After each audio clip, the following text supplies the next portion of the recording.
that Isha Foundation is doing really wonderful things, but finally whatever MOUs we are making is it going to be legislated by the government of India or how? Otherwise tomorrow because of the politics. No, the MOUs are jumping the gun. MOUs are jumping the policy gun, okay? Before the policy comes, these are initiatives which have been taken by the state governments, which is wonderful. MOU has nothing to do with the policy. When the policy happens, it will be mandatory and implementable.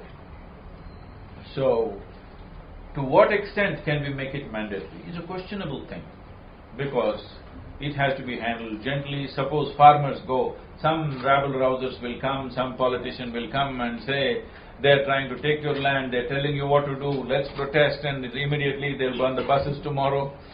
These things can happen in any moment. So what we are going to do the next thing is, in Maharashtra already the work is on.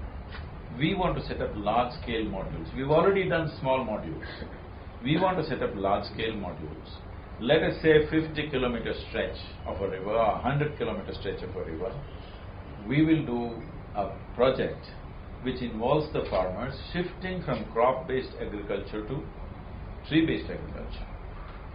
In 4 to 5 years' time, if we show everybody that economically this is far better, the farmer becomes much richer by doing this, after that you can't stop it.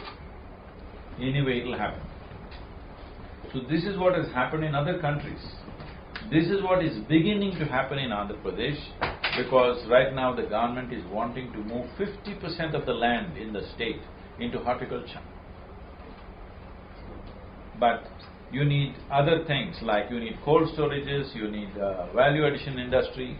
So we are with the CII, and your mother is on that. And I also spoke to the CII Council, they're very much into it. Only thing is the government has to again compensate this. We want the industry to invest first, and then the farmer will invest. Right now what's happening is the poor farmer will invest, he will grow the tree, and suppose his fruits rot in the market, he will chop down the tree or hang from the tree. This is what is happening.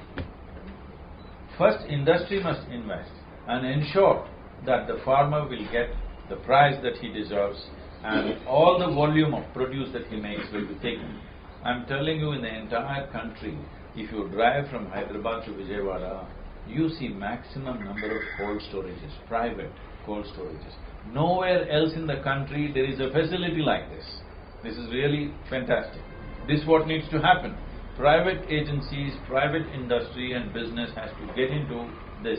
If they have to get into this, they need loans which have a larger gestation period, okay? If you get into business, maybe in 6 months you must start paying back. But if you get into agro-based industry, supportive industry for agriculture, you must give them 8 to 10 years gestation period to pay back.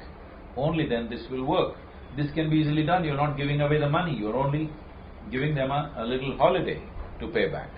So all these things are various aspects of the policy. The policy is essentially an economic policy with a significant ecological impact, because if all the stakeholders don't benefit, it cannot succeed. First stakeholder is the river. River must benefit. River must flow 12 months of the year, that is the intent.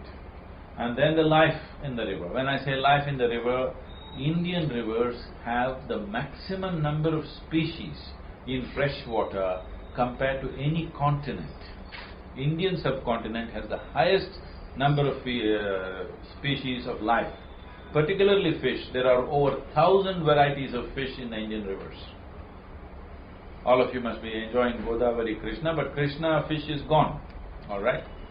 We do not know exactly how many are gone in the last 25 years, but scientists estimate anywhere between 15 to 20% of the fish species may be gone for good, because perennial rivers, when they become seasonal, that part of the river, a certain species were there, they are completely gone.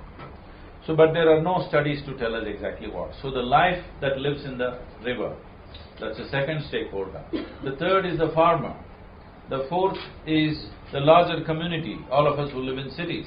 And the fifth is the governments and the administrations, because they must, their income and their revenue should go up too. Only when all the stakeholders benefit, any policy will be successful. Unfortunately, we've not been looking at it this way. When we talk ecology, we always talk against somebody. This must go. So, in any place, whether it's marketplace or marriage, unless both the parties benefit, it will not sustain, isn't it? It's a simple principle. So, everybody has to benefit, only then it will sustain. So, it's essentially an economic policy with significant ecological impact.